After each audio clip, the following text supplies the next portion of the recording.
சுரேஷ்க்கும் ரியாவுக்கும் இதுதான் முதல் கிறிஸ்துமஸ். அவங்க 2 பேருக்கும் கல்யாணம் ஆகி 3 மாசம் தான் ஆயிருந்துச்சு. 2 பேரும் ஒருத்தர் அதிகமா நேசிச்சாங்க. சுரேஷ் தன்னுடைய ஆழமான உண்மையான அன்ப ரியாவுக்கு ஒரு சிறந்த கிறிஸ்துமஸ் பரிசு கொடுக்கறது மூலம் காட்டணும்னு நினைச்சான். பரிசு வாங்க ஒவ்வொரு கடையா ஏறி இறங்கினான். கிட்டத்தட்ட எல்லா மால்களுக்கும் போயிட்டு வந்துட்டான். ஒன்னும் திருப்தியா இல்ல. அவனுக்கு என்ன செய்யறதுன்னே தெரியல. கடைசியா ஒரு கடைக்கு போனான். ஒரு தாத்தா தன்னோட பேரனுக்கு ஒரு கார் வாங்கி கொடுப்பத பார்த்தான். ஒரு தாய் தன்னோட மகளுக்கு ஒரு பொம்மை வாங்குறத பார்த்தான்.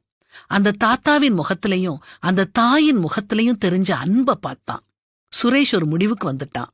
தான் ரியா மேல வச்சிருக்கிற அன்புக்கு இணையா ஒரு பரிசே கிடையாது. அதனால என்னையே அவளுக்கு பரிசா கொடுப்பேன்னு முடிவெடுத்தான். ஒரு அழகிய கிரீட்டிங்ஸ் கார்டு வாங்கி அதுல இப்படி எழுதினான்: தந்தேன் என்னை உனக்கு பரிசாக, ஏற்றுக்கொள் என்னை நிறை குறைகளோடு, என் இதயத்தை மெல்ல திறந்து பார், அதில் இருப்பது நீயும் உன் மீது நான் கொண்ட அன்பு மட்டுமே. ரியா அடைஞ்ச சந்தோஷத்துக்கு அளவே இல்ல. நாமும் இந்த கிறிஸ்துமஸ் தினத்துல இயேசுவை சந்தோஷப்படுத்துவோமா?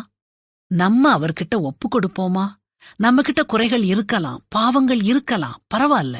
நாம இருக்கிறபடியே அவர்கிட்ட நம்ம ஒப்படைப்போமா? இயேசு நமக்கு செஞ்ச நன்மைகளை நினைச்சு பாப்போம். நமக்கு கிடைச்ச ஆசீர்வாதங்களை எண்ணி பாப்போம். எப்படி நாம அவருக்கு கைமாறு செய்ய போறோம்? அப்படியே நம்மள அவருக்கு பரிசா கொடுப்போம். இதுதான் அவர் எதிர்பார்க்கிற கிறிஸ்துமஸ் பரிசு.